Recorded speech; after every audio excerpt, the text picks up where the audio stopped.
who carried me and cleared my path to grace. I'm done with wearing shame. I put on righteousness. Deep down, there's love beneath the fear and pain. Deep down, it's waiting to begin again. Because you're good, you're good, you're good. Your kindness can take my shame. And your goodness, it will sustain. Your love, God, will follow me. All my days you've been the same. As he was, you never changed. Hey! I follow some great women in Jackson who are doing amazing things for the community. I see good at work a lot at the hair salon, and I see other women lifting each other up. I see students helping other students. I see teachers and helping teachers. Community, friendships, family. My sons and my amazing husband. The people I surround myself with. You can find good in everything.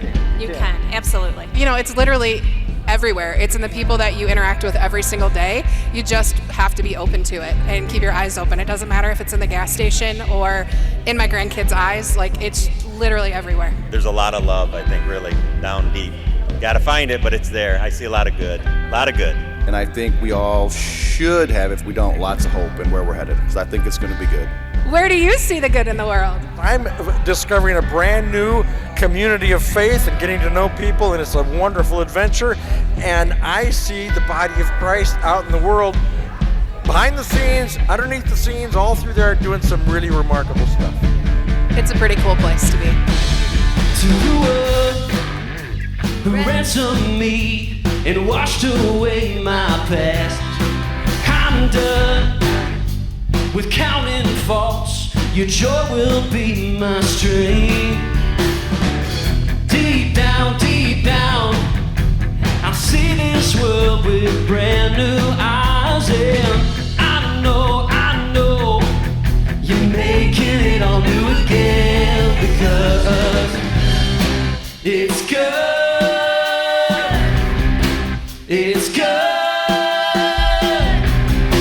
it's good, and your kindness can take my shame.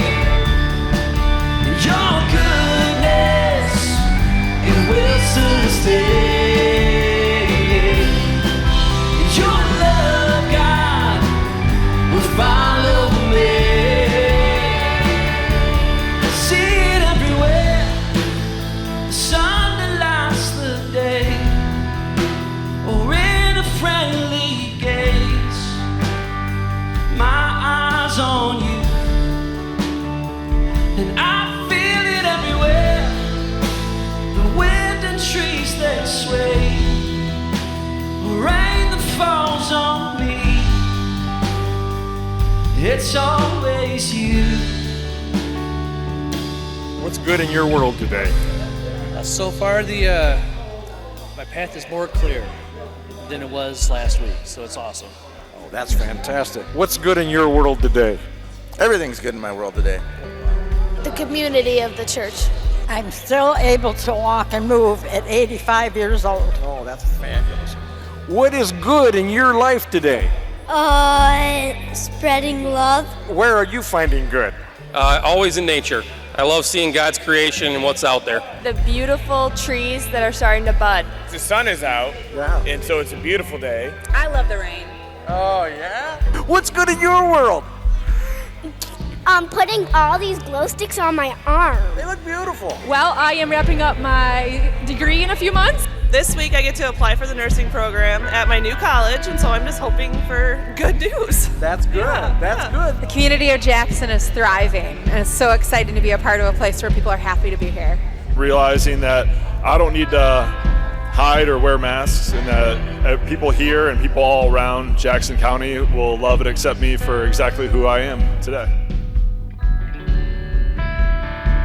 And I see it everywhere, the sun that lights the day, or in a friendly gaze, my eyes on you, and I feel it everywhere, the wind, the trees that sway, a rain that falls on me, it's always you.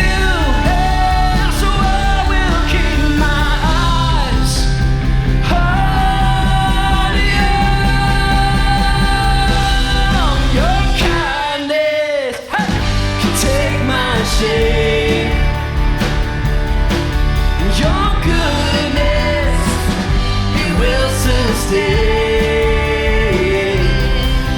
Your love, God, will follow me. All my days you've been the same, as it was, you never changed. And all my days you've been the same, as it was, you never changed.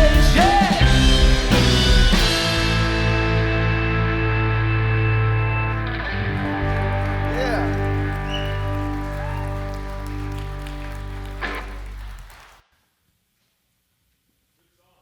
Yeah, isn't it? All right. Oh, thank you so much. Great job. Great job. Can we thank the band for leading us today? You say it's a good song, but really it's you guys. It's your words, you know? I just put them together in a certain order, but it's you guys. It's everybody. Yeah, I don't know if you realize this, but Aaron wrote that song by listening to the things that people shared in our community over the last few months. And so Aaron wrote it, but it's our song. It's our song as a community, and so really, really cool. It's a little bit of a faux pas to start a sermon talking about the weather. It would give me a bad mark if I was being taught, in a teaching class or a preaching class. But I can't. I have to. I mean, the sun today. I mean, how awesome to wake up today, to go outside. I got in my truck this morning, just really excited for this morning, but the weather helped a lot. There was a bunny in my yard. Not that bunny, not that one. It was an actual bunny in my yard, but so good to gather with you today. It was actually, a year ago Easter, I wasn't actually feeling super optimistic. A year ago, Easter was a really hard time for me. My family and I were preparing our house in Portland, Oregon to sell. We were saying goodbye to friends that had just been so kind to us we were there for 6.5 years. And I was grieving. I was grieving the loss of a church that I started and pastored for those 6 years. And so a year ago today, I wasn't feeling optimistic. Today, I have a ton of optimism about what God is doing in and through our community, about the ways, even in my own life, the way I sense God working in me and through me and around me. But I want to share that full scope today, because as we gather, some of us in this room aren't feeling good about life. But for some of us, we're at a point in our life where everything is not Easter baskets and sundresses and painted eggs hidden around the house, right? But Easter morning, Resurrection Sunday, actually grabs all of it. That resurrection in its nature requires death. It's the whole thing. And so today we don't come together and celebrate a shallow resurrection. We come together today to recognize that within our community, we are experiencing resurrection, and that includes things like grief and death and hard times. And so I don't know if this is what you're supposed to do on an Easter Sunday sermon, but it's my first one, so I'm going to go for it. We're actually going to start with Jesus' last breaths today. And we're going to look at Luke's account in Luke chapter 23. This is how Luke tells the story of Jesus' final breaths. It was now about noon, and darkness covered the whole earth until about 3 o'clock, while the sun stopped shining. Then the curtain in the sanctuary tore down the middle. Crying out in a loud voice, Jesus said, "Father, into your hands I entrust my life." After he said this, he breathed for the last time. So there's this one line in the middle here that doesn't really make sense, right? The story is about something that's happening at one location, the crucifixion of Jesus. And then we have one sentence that the curtain in the sanctuary, this would have been a different location, tore from the top to the bottom. Now, to the earlier listeners of this story, now the earliest people who heard this story would have been listening to it told, would have listened to this story and it would have cued something for them. The earliest listeners of the story would have either been Jewish or had proximity to Jewish practice. At the time of Jesus, the Jews were occupied by Roman rule, but they were allowed to worship in their temple. And the temple was designed where there was like these outer courts that would kind of be like a lobby in the church today. People would gather out there and spend time together. Maybe there'd be festivals or celebrations sometimes that would happen out there. And then there'd be the inner courts. It would be kind of like a sanctuary. This is where the priest would lead people in their rituals that have been handed down to them from generation after generation after generation. But then at the back of the sanctuary was this other room, like an inner sanctum. And inside of this room, there was a part of that room that was called the Holy of Holies. And it was believed that that's where God was. The pure presence, goodness of God existed inside of that space. And there was a curtain that partitioned off that space. And nobody was to go on the other side of the curtain. In fact, the legends were told that if you went on the other side of that curtain, you would die. Because the presence of God was so perfect that if anything imperfect went inside of that room, it could not exist, it could not survive, and it would die. And so when this story is being told, and it's announced that as Jesus breathes his last breath, and the curtain tears, some translations say, from the top to the bottom. It's an announcement. It's an announcement that this God cannot be contained. This God will no longer be contained behind a curtain, but this God is leaking out everywhere. There's no more wondering if God is in there or out there, if God is with us or with them, with those people or these people. I mean, for us today, it's this message that there's no like church in town that has more of God than another church in town. That there's no person in your life that has more access to God than another person in your life. That this God is for everyone. And it leads us to this place that we can be, because of resurrection, we can be wildly optimistic about what God is doing in the world. And I think that is incredibly good news. That is good news. The work of resurrection is an announcement that what is good, what is truly good, is available to everyone, always, everywhere. Everyone, always, everywhere. And so when Luke is writing his account of Jesus' death on the cross, he bakes this idea right into the literature. He sandwiches Jesus' last breath with two really important people for the story. Let's look right in front of Jesus' last breath. There's a story about Jesus having a conversation with people being crucified on his right and his left. That's what it says. One of the criminals hanging next to Jesus insulted him. "Aren't you the Christ? Save yourself and us." Responding, the other criminal spoke harshly to him. "Don't you fear God, seeing that you've also been sentenced to die? We are rightly condemned, for we are receiving the appropriate sentence for what we did, but this man has done nothing wrong." Then he said, "Jesus, remember me when you come into your kingdom." Jesus replied, I assure you that today you'll be with me in paradise. So as the earliest followers of Jesus are perhaps hearing this read for the first time, there's this epiphany moment. Wait a minute. The first people that get assured they're going to be in paradise with Jesus, the first one is a criminal on a cross. Wait. You mean it's not the church people? You mean it's not those of us that have religiously done all the right things and checked all the boxes? That's not who get to go in first? The first one with this assurance is a criminal on a cross?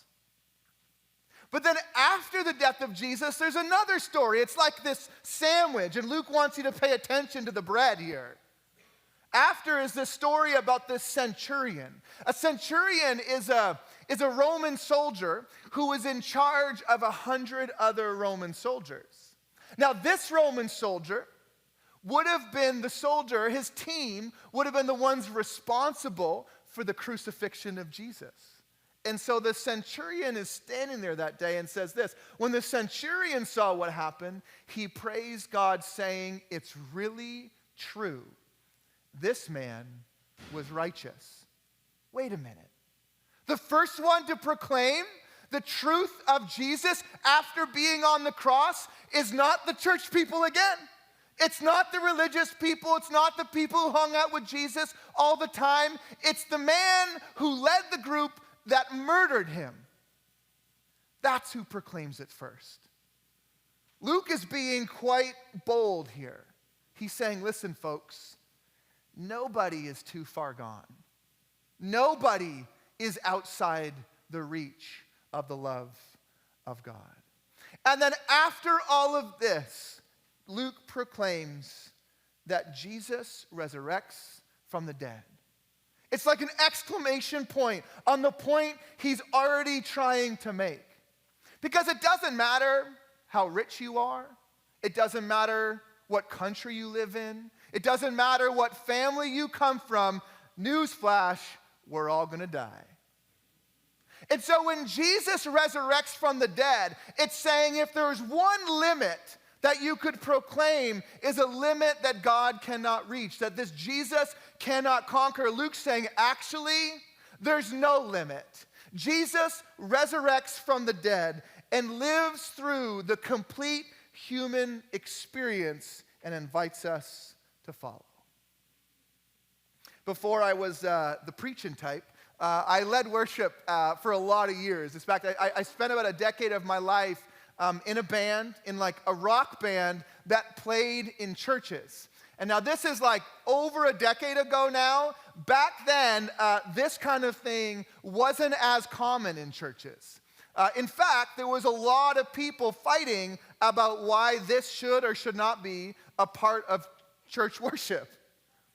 And we were doing this in these days, and often church leaders would invite us in to try and maybe help their congregation expand their minds about what could be possible. I think what was actually going on is they figured if someone's going to get crucified for this, it wasn't going to be them. And so we'd get brought into these places, and there was this one evening we were playing for this. It was a group of churches all coming together. These were your, I don't know how else to say this, your like typical run-of-the-mill church people. They were all very, like, they looked like church people. And as we're like coming in with drums, they're like giving us the side eye, like, what are you doing with that? I promise we were invited to come here. And we're playing these songs and the guitars and the drums, and they're just sitting in their chairs, staring at us, very angry. Very, very angry. And we got to one part of a song that sang about resurrection. And about 10 rows back on the left side was this man, and he didn't look like everybody else. He looked like he was in the wrong place. And as we sang about resurrection, he stood to his feet in a sea of seated church people, threw his hands in the air with tears streaming down his face. And as I stood on the platform, I was looking at him, and he had tattoos on the inside of his arms that said F-U-C-K-Y-O-U. you. And I thought to myself, what has happened to this man in his life that he would put that on his body? I mean, not because it's profane, but because it's a message to everyone else in his life. Stay away from me. Don't get close to me. And then I thought, what has happened to this man that in this moment, he doesn't care? He's just standing up and responding to the resurrection in his life. He's crying. I'm crying. Nobody else is crying. But this is the picture of resurrection. That those who experience the resurrection, it demands a response. You know, the earliest churches used to write letters to each other. And in almost every letter, there's some kind of like statement that says something like, in view of God's mercy, and then we'll go on to share whatever it is they want to share. Or because of the grace given to you or given to us, and they'll go on to share whatever they want to share. Because the resurrection demands a response. It demands a response. It is the crux of why we do what we do. Easter Sunday, we put a lot of attention on the resurrection, but it's actually what we're celebrating every Sunday. The resurrection is actually what we are being called to and invited to build our lives around. And I think there's a cosmic power in that. I think that when we build our lives around the resurrection of Jesus, we actually can continue to experience the resurrection of Jesus in real time in our lives. See, the greatest evidence of the resurrection is not some kind of pseudo-historical science. It's not a great sermon preached on Easter Sunday, thank God. But the greatest evidence of resurrection today is the way that resurrection is happening in the lives of people who have centered their lives on Jesus. People who have made this story their story. And so in view of the resurrection, I want to invite all of us to some next steps. I first want to speak to maybe the curious skeptic in the room. You're curious about all of this, but you're a little skeptical, like I don't know about the church. I don't know about this religion thing. And I intentionally said the curious skeptical. Some of you here today are just skeptical and you're not curious. You've been not drugged to be here. You've been drugged here today by somebody. And I hope today is at least a hospitable experience for you. You're a great spouse or you're a great kid. Thank you for doing this for the person in your life who loves you very much. But if you're skeptical and curious today, I think you can have an opportunity to respond to the resurrection. And I just want to say, respond with some optimism. Look for what God might be up to in the world. Remain curious. It's really easy in our world today to be a skeptic. That's not hard. Being an optimist is a practice. It's a discipline. And so even if you're a skeptic in the room, I think you can respond to this story of resurrection by moving into the world with a little bit more optimism about what God might be up to in it. Second group of people I want to talk to today are folks who are ready to center this story in their story. I think your next step is to get baptized. And I say that not as any kind of authority I have in my own being, but Jesus started this tradition of baptism, and for thousands of years, people have been getting baptized to mark that they have centered the resurrection story in their life. And they've been doing so around the globe. And so in the authority of thousands of years and millions of people, I would love to invite you into a global practice, that you would join a global family through the act of baptism. Perhaps you resonate with prayers read in our scriptures today. Father, into your hands I commit my life. Or, Jesus, remember me when I come into your kingdom.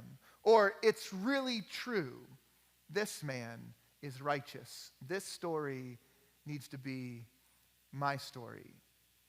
If that's you, I invite you to get baptized, not today. And the last group of people I want to talk to today are the followers of Jesus in the room. I wonder what God might be inviting you into in view of the resurrection. I think what can happen sometimes in following Jesus is the resurrection moves from being in view of our life to being in the rear view of our life. Where there's something back there, back then, that we can say, I'm still a Christian because of that thing back there. But I think the message of resurrection is that the resurrection story is not supposed to just be back there, but it's transforming us all the time for the rest of our lives. That those who center the story of the resurrection never stop changing, never stop becoming more like Jesus. And so to return to the curious skeptic, if you're looking for somewhere to look at the Christians in your life. Are they becoming more like Jesus? Because the New Testament says that's actually the proof of the resurrection. It's the changing lives of people who have centered Jesus. Amen? Amen.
Take my name. Love is my redeemer, lifting me from the ground. Love is the power where my freedom song is found. There ain't no grave gonna hold my body down.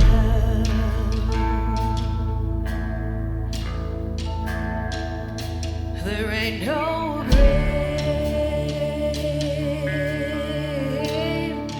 gonna hold my body down.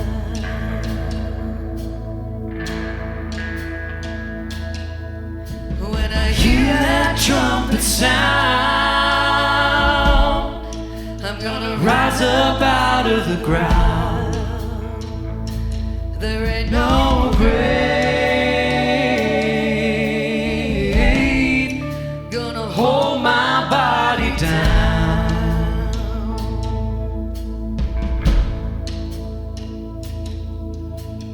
Whoa, oh, oh,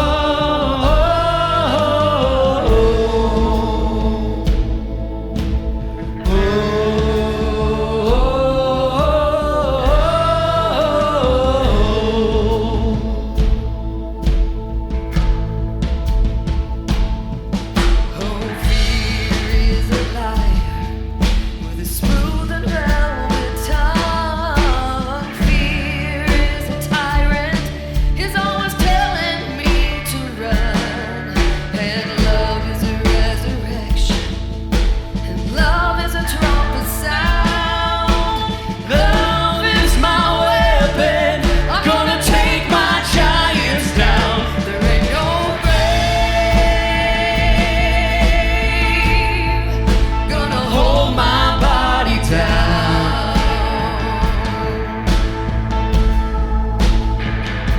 There ain't no grave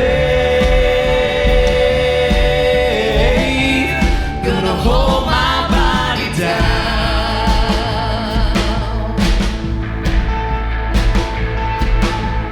When I hear that trumpet sound,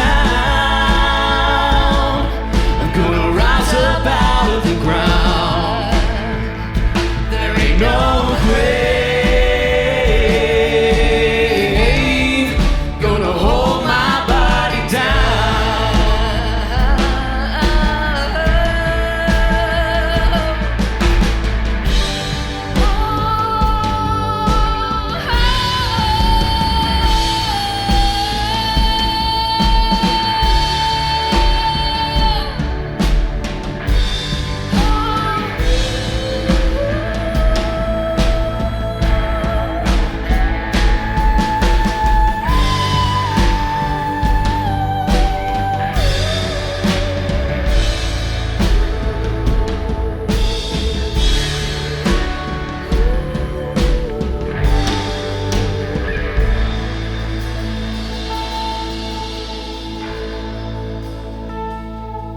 Oh, there was a battle, a war between death and life. There on a tree, the Lamb of God was crucified.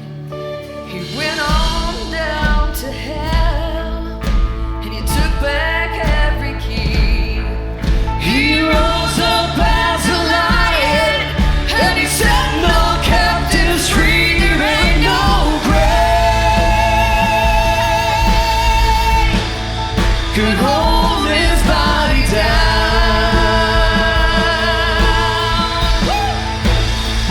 There ain't no grave could hold his body down.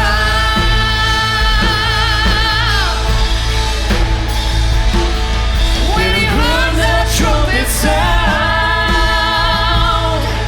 he rose up out of the ground. There ain't no grave could hold his body down.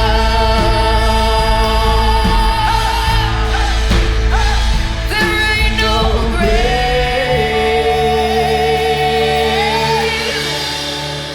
Could hold his body down. Do you believe it this morning? Amen. Go in God's goodness. He is risen. He's risen indeed. Be blessed. We'll see you next Sunday.